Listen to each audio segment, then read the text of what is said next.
Hello! Today I am finally getting to Jurassic Park.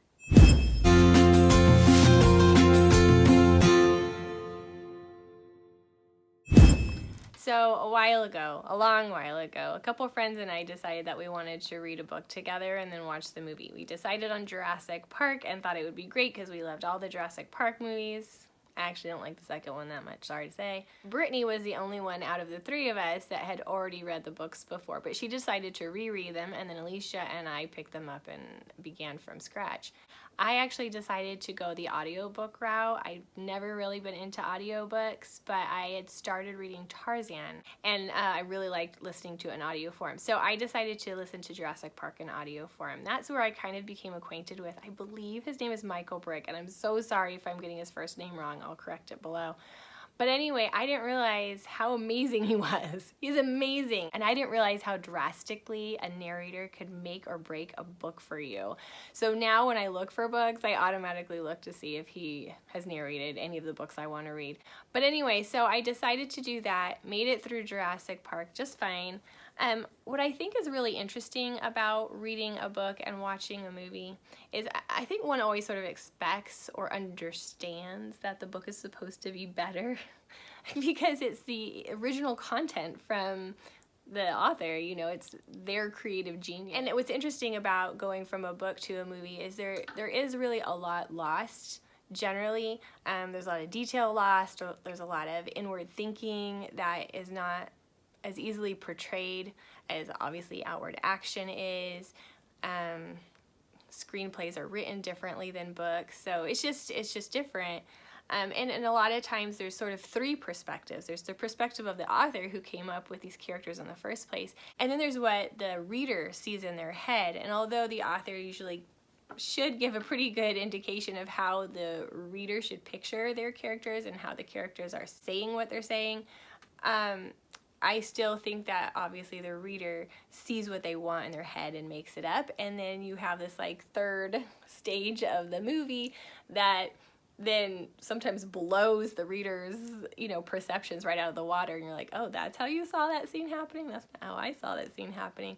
But you have more than just one person's perceptions. You have, you know, how the director sees it, the artistic license of the actors. You know, sometimes the author is lucky enough probably to be in on it and saying, no, that's not how my character would say it. So, you know, there's all of that turnover. Now, I've never read Michael Crichton before, nothing by Michael Crichton, and I knew nothing about him. I know he's popular, that's all I know. And I did look him up, so I think you should on YouTube. It's very interesting. I mean, he had a role in producing, I believe, ER, the show, TV show ER. I don't know if producing is the right word, but or creating it. I don't remember. Look that up. I was unaware that the author had passed away. I had not heard, but again, I had not kept up on this author. So I learned a couple new and interesting things.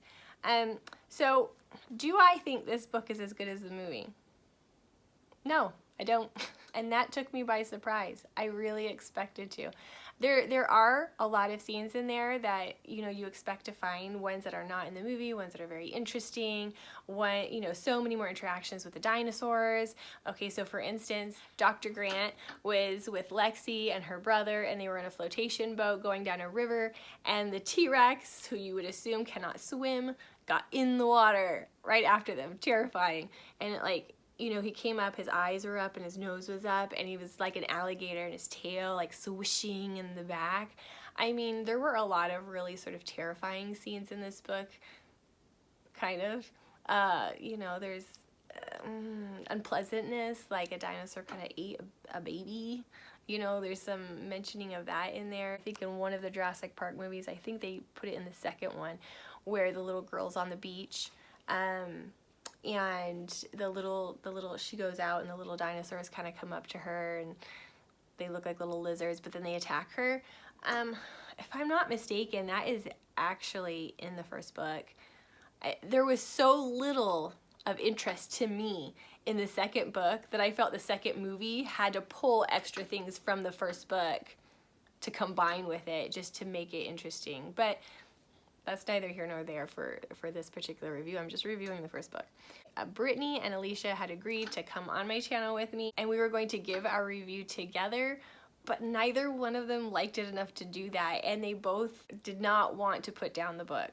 But I review books, is kind of what I'm doing, so I'm going to give my honest review, and I don't fault them for feeling the way that they did. They just felt like they didn't have enough good to say about it, so there wasn't any point to come on and down it.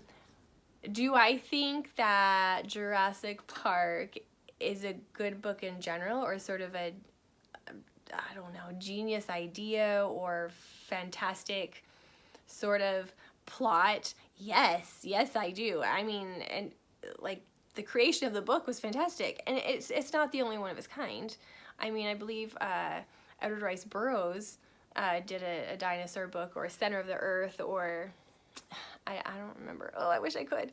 It's not completely original, but it is good. Some of the things that I enjoyed about the book, and I want to list those first, is the character Malcolm. I think everybody loves Malcolm. I mean, also because of the actor that plays him, and everybody loves him. But the character in the book is so... I mean, if you thought Malcolm in the movie was over the top, this mathematician in the book is like, the stuff that comes out of his mouth. So, I don't know. It just hurts my brain. And what's interesting about that is Malcolm doesn't exist. It's this author. Is Michael Crichton a mathematician? Like, what blows my mind is that authors are creating this plethora of characters, and you have to, like, learn the entirety of a subject to round off your character. You have to learn it yourself. So you don't have to be a mathematician, but you do have to be a mathematician to learn the information to make your character a mathematician. And I'm like, oh my gosh, this Michael Crichton, he is a pretty interesting guy. Smart. But I would say a little too much math for me. He sort of waxes on, I suppose. My voice is very raspy. I'm still kind of sick. He goes on and on. I am glad I listened to it in audio form, because I think I would have started skimming had I been actually reading. The first book was interesting enough that I may not have. By the second book, oh goodness, yeah, it was just long monologues of mathematical, philosophical thinking, and it got a little old. I enjoyed learning how different the book was from the movie. For instance, spoilers, big spoilers. Did you know that the grandpa guy, whenever I get on film, I forget everybody's name. Did you know that the grandpa guy who called everyone to the island is a total bad guy in the book? He's a jerk. He cares very little about his grandkids. In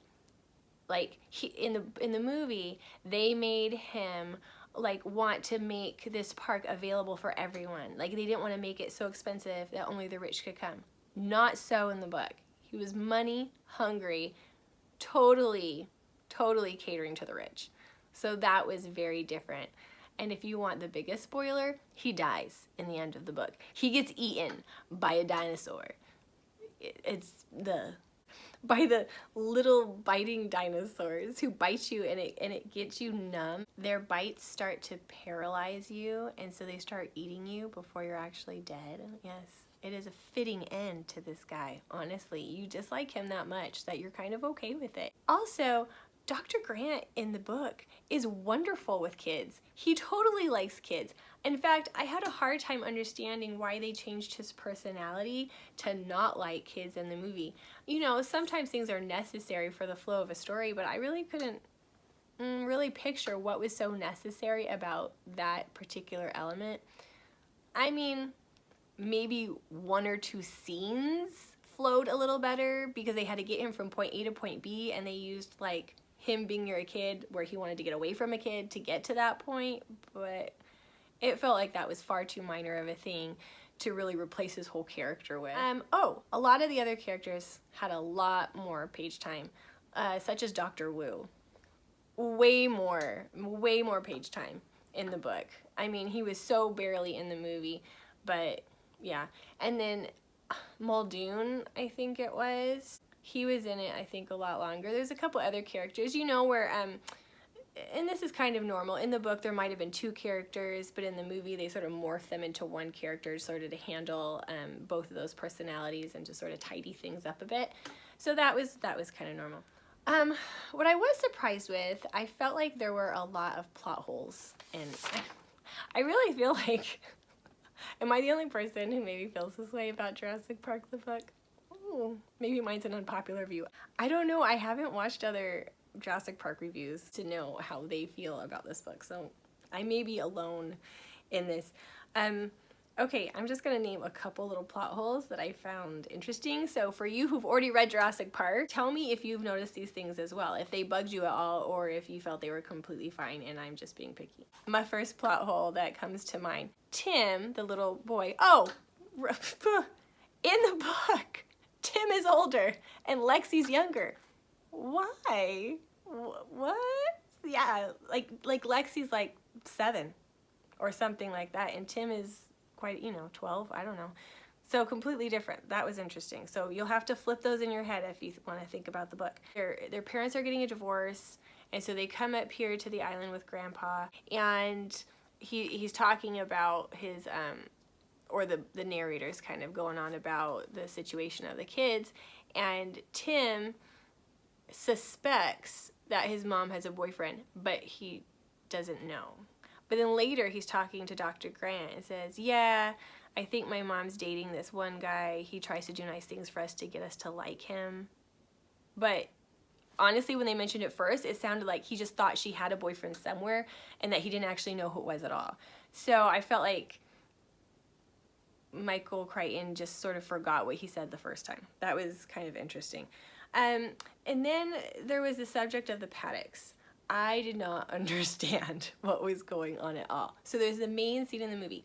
The cars, everyone's in the cars, and they're traveling along, and they pull in front, these, mechanized cars, they pull in front of the T-Rex paddock, and they're looking inside, waiting for it to eat the goat, and then chaos ensues, and they get out. The way it's described is there's the dinosaurs, and then a big fence, and then a big ditch, like a canal, like it's deep, and then there's the road, and the road's supposed to be higher than the paddock. So you're on the road, able to sort of look down past this ditch canal thing that the dinosaurs supposedly couldn't get up, down and up, and then the fence, and then the dinosaurs. So you have this sort of a little bit more of a bird's eye view, or at least a higher ground view. T-Rexes are in a paddock alone. They are separated from all other dinosaurs. When Lexi's car, Tim and Lexi's car, tumbles down, and Tim gets stuck up in the tree, below the tree, a Stegosaurus waddles by. I know that the electric fences went down, and I know that dinosaurs were able to kind of roam around willy-nilly, but it was like fairly soon after it happened. How did the Stegosaurus get out of its paddock into the T-Rex paddock, down the embankments that separate them, and through the electric fencing? Because I don't know that a Stegosaurus, the way they describe Stegosauruses, would be so violent as to start testing the fence and wanting to get out, maybe like a T-Rex would want to get out, because it's a plant eater, it's a herbivore, not a carnivore. He has no motivation for trying to get at other dinosaurs. But anyway, there's a Stegosaurus. Where did the Stegosaurus come from? And then by just this definition also, at one point, Dr. Grant is down, he went to go rescue Tim and Lex. He's down now on the other side of the fence, inside the T-Rex area. They come up to the fence, and somehow they seem to see, I don't remember if it's the lawyer, one of the other guys, that gets eaten, the guy in the toilet who gets eaten. Anyway, whoever one of those guys is, he gets eaten by the baby T-Rex. Yes, there's a baby T-Rex in here. There's the mom and there's the baby. And the baby's playing with his food for a while, pushing him down, and eventually, so it's not a toilet, he's pushing him down and he eventually eats him. I mean, I will say in the book, it's just as terrifying as the movie. You're like, oh, what's gonna happen? Oh my gosh. And so he's up there, and it implies that Dr. Grant and the kids can see this happening. No, they can't. Because the guy had fallen, sort of rolled down the road, like down from the road on the opposite side. If I am getting his description correct, there's the road, there's the paddock area, they're down below by the fence, and the man had rolled off to the side and slipped down, and the dinosaur is eating him on the other side of the road. There's no way that Dr. Grant could see up and over. Okay, so there's just little things that as an editor, I feel like someone should have like noticed these and said, wait a minute, he can't see them. Wait a minute, where'd the Stegosaurus come from? Certain things like that. How did Lex not get eaten? That's another thing. They don't ever say. Just Lex disappears. It's very clear in the book in the movie how she gets away, because Malcolm goes out with his light and draws the dinosaur away, and Dr. Grant goes to rescue her.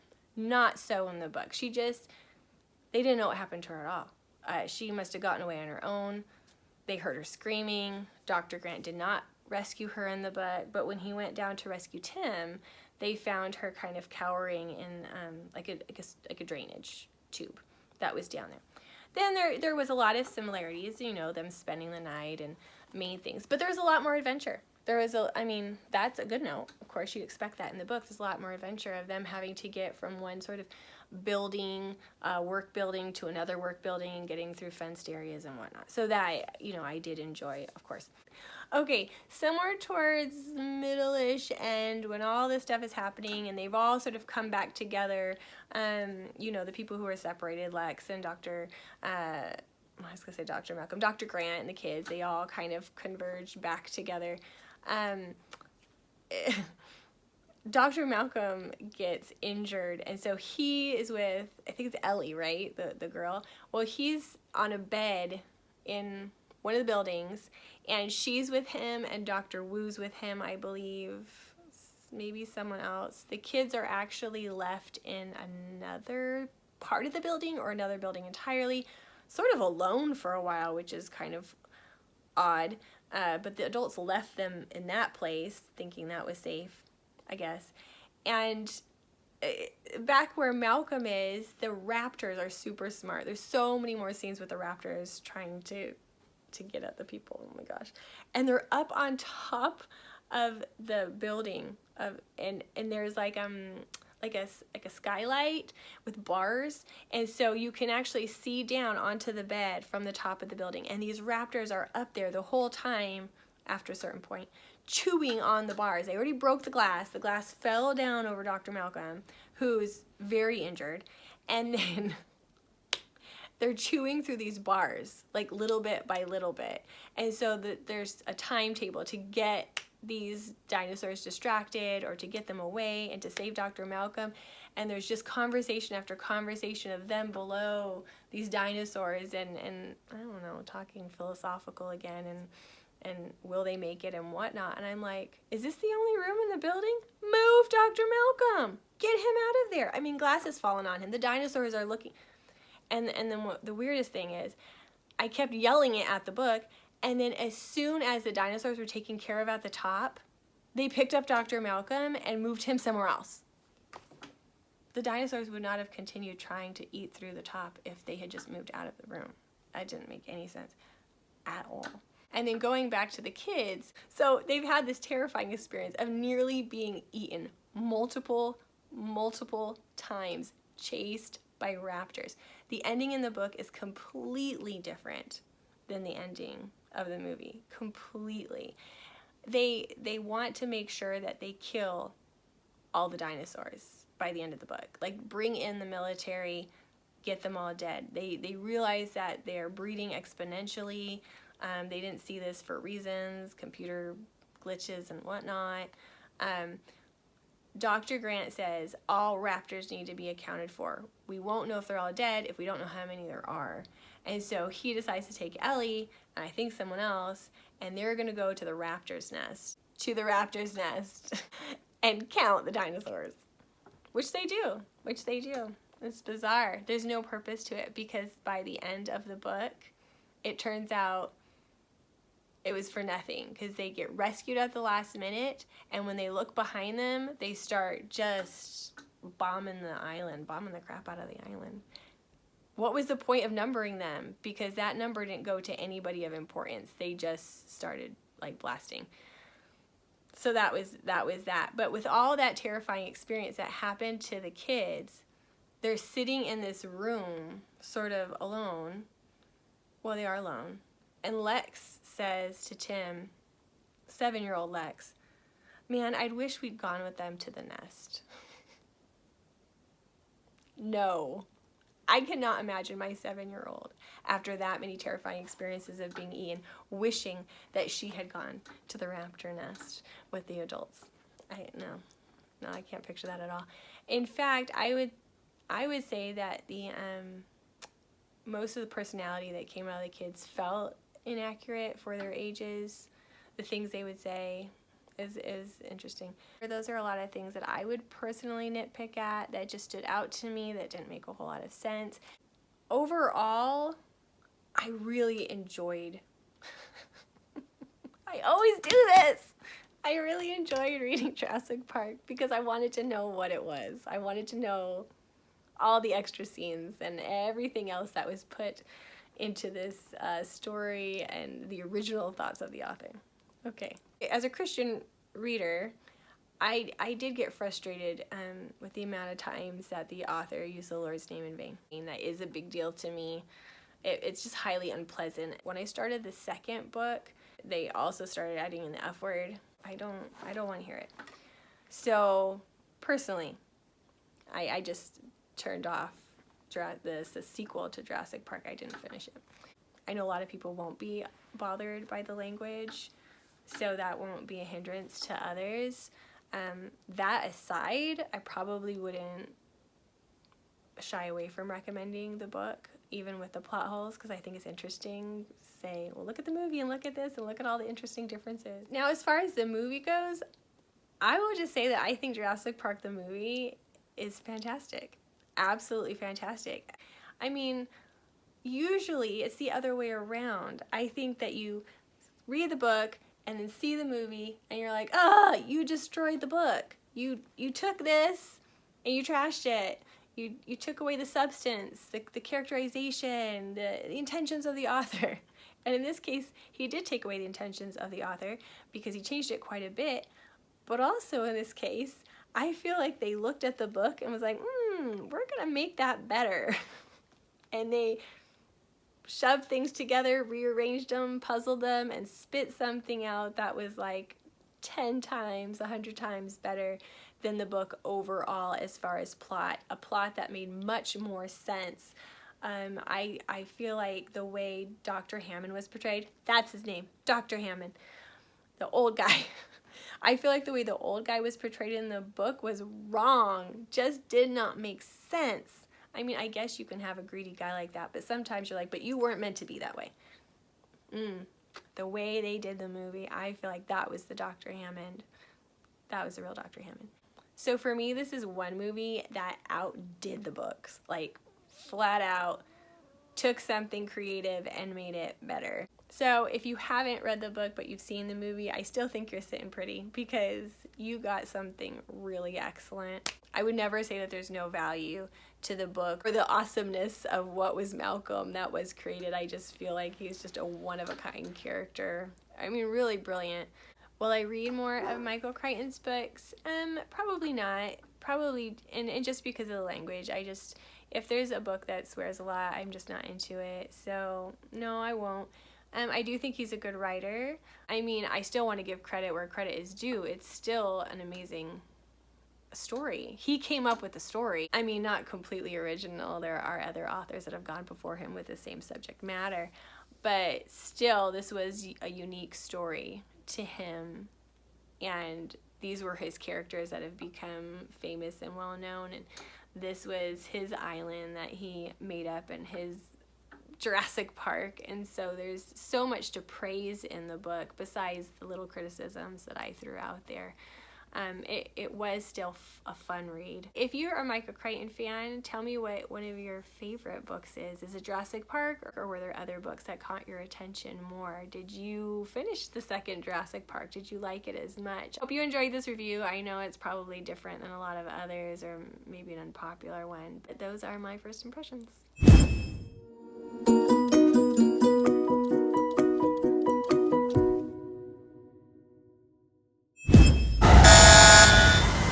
Everyone remain calm.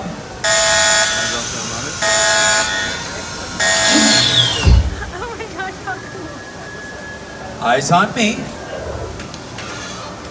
Blue. Blue. Hold. Eyes on me. Blue. Hey. That's more like it.